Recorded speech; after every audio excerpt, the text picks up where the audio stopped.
Hello, One Piece enthusiasts. I'm the One Piece nerd, and today let's talk about technology in the Void Century. So, as of chapter 1065, Dr. Vegapunk made a huge reveal about major hints about what the Ancient Kingdom used to have, especially technology that the Ancient Kingdom used to have. Now, before we move on, make sure to like and subscribe, and it helps the channel out a lot, honestly. And I appreciate you guys for subscribing. And let's begin.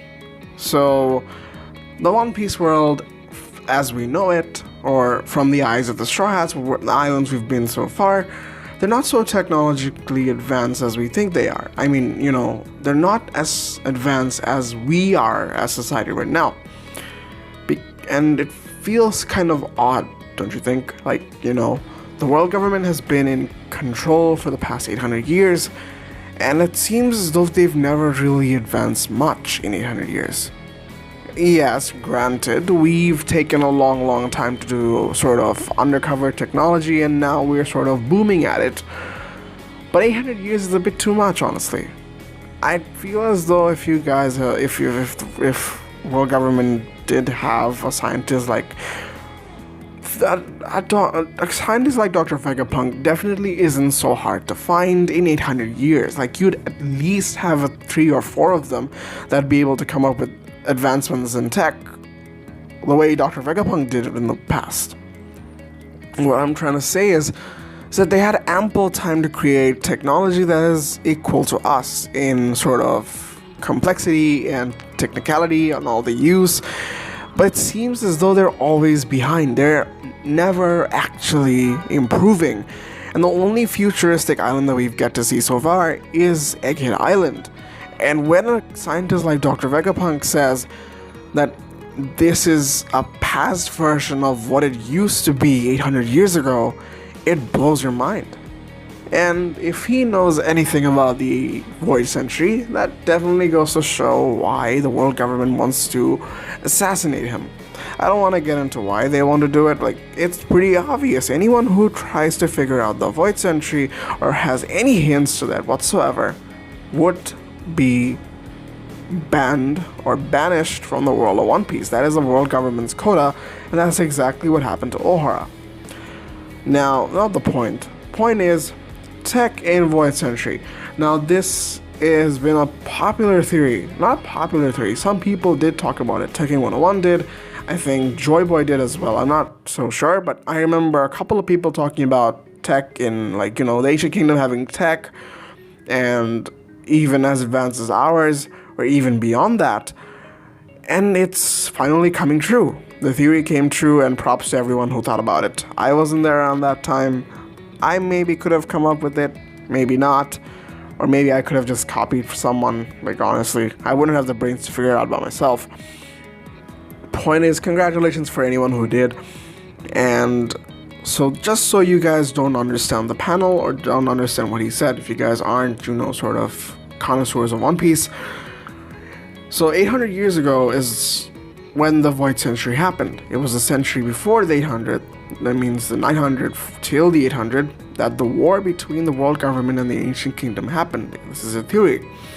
This is a theory coming from whatever was discovered by Professor Clover, and whatever we got to see of the poneglyphs, the Will of D, and Joy Boy, and whatnot. Everything accumulates and brings us to this point where we speculate that the Ancient Kingdom was fighting against the 20 kings and the world government to gain control of power. And 800 years ago, the world government somehow came in control and is now ruling the world for 800 years.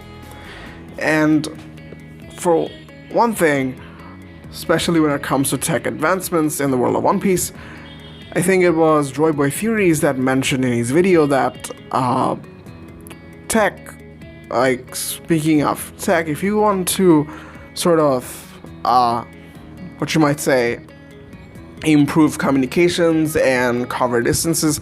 If you're that advanced to make robots, why aren't you allowed to make airplanes? It was a very good question. His point of the video was finding Laugh Tale through airplanes, because that is the easiest way to see anything and travel across the world in literally no time. So the only reason world government halts that is because there are things that the world government doesn't want the population to see. The more access you give to people for discovering new places, the more they will find about things that they're not supposed to find out from the world government's agenda. Now, coming back to that, yeah, planes could have definitely existed. If you can make robots, you could definitely make planes. Speaking of planes, communication systems.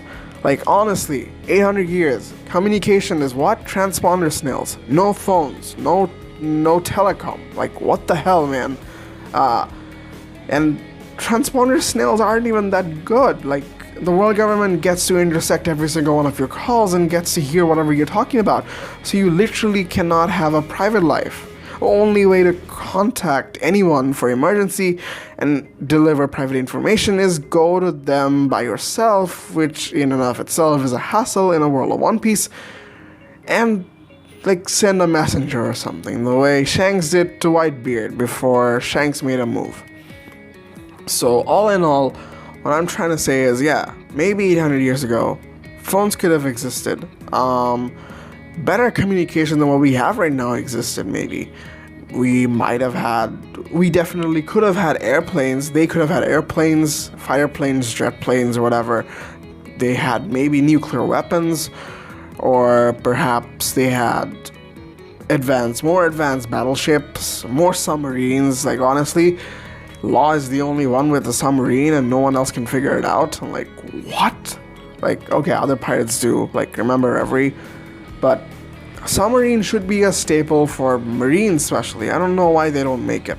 There are a lot of other things you could talk about that wasn't made. And speaking of mechs that Dr. Vegapunk came up with, it's entirely likely that One Piece world before the Void Century used to be a mech world. It used to have mech fights. Imagine Gundam and Code Geass together and just smash it into One Piece. Oda did say that if he was gonna make another series, it would be a mecha show, but why make a mecha show when you can turn One Piece into a mech show? Like, crazy. Imagine we just get revealed to the Void Century, and the Ancient Kingdom and the world government used to fight with Gundams. Crazy. That would be great to see, honestly. I would be fascinated. And with, like, you know, what Dr. Vegapunk is coming up with, like, he came up with seraphims that could shoot laser beams and have artificial devil fruits. Imagine what they could have, like, when the tech was way advanced, and like the way Dr. Vegapunk said it. It's like, he definitely knows his stuff, and I get why the world government is targeting him. And with all that being said, there's a lot of things to talk about when it comes to technology that could have been used in the Void Century. But one of the most intriguing questions that I want to end with is, what about the ancient weapons? The ancient weapons, from what we know, Poseidon used to be a friend of Joy Boy's, and definitely Joy Boy belongs to the Ancient Kingdom that fought against the world government. That is a definite hint, because if Luffy's Joy Boy, the will of D and everything, it all comes together and you can sort of form an idea that Joy Boy used to be a part of the Ancient Kingdom. And the Ancient Kingdom used to be filled with people from all sorts of races, and that's for another story. That's for another completely different video. Speaking of, we're close to 100 subs. If we get to 100 subs, whenever we get to 100 subs, I'm making, in my opinion, the best One Piece theory I have ever made. And that is a promise. That is a promise. It's not plagiarizing. It's a combination of every theory I've ever heard and my own ideas to it. I promise this is gonna be great. So hit that subscribe button. It helps the channel out a lot, and it will definitely make your wish come true, seeing one of the best One Piece theories ever made. Now, as I was saying, Ancient Kingdom, Joy Boy, ancient weapons, very important things. Now let's say the Ancient Kingdom had technology and the weaponries. What did the 20 kings have? Some people thought that the ancient weapons belonged to the world government, but that doesn't actually make much sense, because if world government had control of the ancient weapons, why wouldn't they just keep it for themselves? Like, maybe Im-sama has access to Pluton, but what about, to Uranus? What about Pluton and Poseidon? Why is it that Poseidon is related to Joy Boy and Pluton is in a country where the poneglyphs were made? The Kozuki clan made the poneglyphs for the ancient kingdom, and that's where Pluton is. So what I'm trying to say is, if I want to end it off with a question. Technology could have existed. It's entirely likely that both the 20 Kings and the Ancient Kingdom had equal amounts of technology, like the robots and everything, robots, fighter jets, airplanes. But maybe, like, someone has to have the upper hand, and it could have been the Ancient Kingdom. I want to know how, with the Ancient Kingdom having the ancient weapons and technology, and how the world government actually beat them. It's sort of insanely crazy to think about, while having all these forms of technology, and world government with God knows what defeated the ancient kingdom. It's a miracle, honestly. And I'd like to speculate on it more, but we don't have any more hints. With all that being said, let me know your thoughts down in the comments below. How did the world government beat the ancient kingdom to begin with that made them come into power? Could it be Im-sama? Was it devil fruits? Was it devil fruits versus technology? What was it? What really was it? That's it for this video. If you guys enjoyed, make sure to like and subscribe. Have a great day, and peace.